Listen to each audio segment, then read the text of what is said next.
Got this wonderful thing called the Rugged Geek IntelliBoost RG1000, branded Continental. Got a deal on it through work. Wanted to show you how it's working and my first kind of impressions on it. So the device is kind of cool. It's this nice big booster pack. I don't know how much you can see. I'm working in the dark here. It's got 2 USB ports for charging USB devices, and then it's also got input to charge with 15 volts, 1 amp, or straight out of your 12 volt outlet in your car. It's also got an output here if you've got devices that like a laptop or something, if you want to charge that. Really neat device. To boost a car, it's a connector here. With the engine start, you flip that tab up and you can plug your cables in there. And the cool part is you flip this on, hit the power switch, it'll do a light test, and then it'll show you what the battery percentage is. If you hold this, you can get a flashlight function out of it, which is pretty sweet, and you can get a couple different strobes. If you attach that, you can get a strobe, you can get an SOS, all sorts of stuff. Anyway, cool, neat little device. Comes with a few accessories. Nice, well packaged in the box. Comes with this. This is the Rugged Geek IntelliBoost cables. There's some fancy electronics in here that protect the circuit. You can't, touch these together and get a spark out of it. And you can't put them on backwards and ruin the device. It's pretty smart that way. So that's obviously the main feature that comes with it. Mine came with, I don't know if all of them come with this, but mine came with this Continental branded bag, as the unit itself is Continental branded.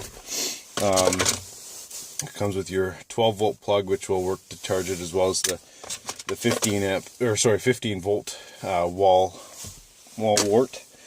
And then mine is not the Safety Plus edition. Mine's just the Safety edition. So it comes with all possible adapters from USB to USB-C and the Lightning, or whatever the iPhone one is, and then also the micro USB as well. And then obviously an instruction manual. Really nice box that it came in though, really sturdy. I was really impressed. So first impressions, I used it once already actually. We have a 2006 Toyota Sienna 3.3 liter V6, and it was just a little bit on the dead side, and I pulled this thing out and gave it a shot, and it seemed to do the trick just great. And then we were in a bit of a hurry the other day, and lo and behold, the battery's dead again. You can probably see the frost floating through the van here, but pulled this thing out the other day in a kind of a rush trying to fire up the van, and I kind of got this funny thing. I hooked up you're supposed to hook these up first to your boost pack, and then hook the cable clamps up to the battery. So I followed the instructions. I put this in, hook these up, and you're supposed to get a green and red blinking before you hook these up to the battery posts, and then afterwards it's supposed to go solid green. Well, I hooked these up and I got a solid red without touching anything else, and I thought, wow, that's weird. maybe it's just not showing the green very well. So I plugged this in, got the red, and then decided I'm going to try it on the battery anyway. Plug this on the battery, and lo and behold, she didn't go green. She just stayed red, kind of a flicker red. I'll show you here when I plug it in. And then I hopped in and tried to fire up the van, and it really wasn't doing anything. It was no better than before, so it really wasn't doing anything. One thing I found with these, they're really snug. I mean, it's a good thing and a bad thing, because you want a good electrical connection there, but you really got to shove that in there. So I don't know if you can see that. Hopefully the light's not blurring it out, but maybe I can block the light.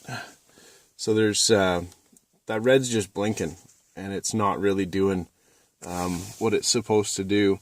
It should be going green, red, green, red, green, red. According to the back here, at least. Flashing, detecting connection, solid is ready to boost, and solid in 8 beeps, with solid red in 8 beeps. Failed connection, possible causes, reverse polarity, short circuit, or overheat, or low charge on RG1000. So, well, check this. I got 100%, and I'm telling you, my fingers I've only been out here for about maybe 5 minutes, and my fingers are just dried right out and freezing right up. They're pretty tender, but yeah, so I'm not sure what's going on with this thing, but first impression, it really helped me out in a pinch. I wasn't in too much of a hurry, but then the second time I went to use it, I get this, and not too useful. So, you know, I don't know whether it's the cold. It's been sitting in the van. They said it's good down to, I think it's negative 22 degrees Fahrenheit. I don't know what we're at today. But anyways, so not very good if you can't use it in a pinch. That's what I got to say. So I'm going to see if I can get another pair of these booster cables, because I've read online that they can go bad quite often in these units. And then, I mean, it's no good to boost a car if you can't get the power out of it. So anyways, thought I'd give you that little bit of a review. And if you're interested, I mean, it looks like a pretty solid unit. Other than that, you know, the build construction, it's solid. You know, you're not going to be disappointed about some chintzy unit. It seems solid, but it's just this fancy electronics that seem to be letting me down. So anyways, give it a shot. But I know there's other stuff on the market, but as I say, I got a deal on this for work. It was a great deal, couldn't turn it down. So I hope you give it a shot too, but hopefully you have better luck. Thanks. Figure I better come out and at least give you a demonstration of this thing. I did have it hooked up before here, but let's give this a shot. So, as I say, I got this thing hooked up. Let me see if that works. I don't know if you can see because my fingers really blurring things out, but that's a solid red. There's no green blinking in there. Ideally, there's some green and some red. That's all red. So, I'm going to hook these cables up here. It is nippy. Okay, so this is my negative. I'm halfway through an upgrade project here, so forgive the wires that lead to nowhere. So, red to positive. And if you watch, I don't know if you can see, get the right angle on this. Too much glare from my light. I still have red. Still got red there. Can't get a good angle on that. See if I can do this trick again. There you go. Now you can see it. Solid red. No worky work. Anyways, thanks for watching.